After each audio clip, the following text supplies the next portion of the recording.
any idea na ilo-launch ni Vanna si Jenny as a solo artist? I heard.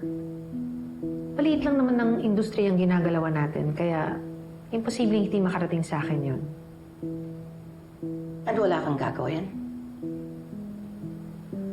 Anong gusto mong gawin ko? Pigilan si Vanna sa mga plano niya kay Jenny? Pero ikaw nakadiscover kay Jenny. Pera at oras mo ang ginugol mo, mahubog yung talent niya. Tapos si Vanna makikinabang? Hahayaan mong makabangon si Jenny?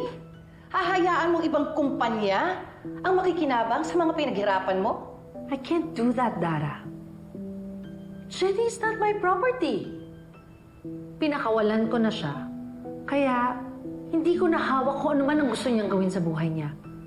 Lalo na sa career niya. So, magpapatalo ka? I'm not competing with him.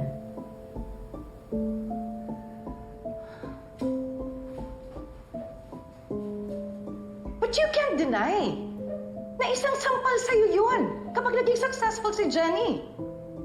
It only proves na mali yung desisyon mo na bitawan siya, na iniwan niya yung Yumi.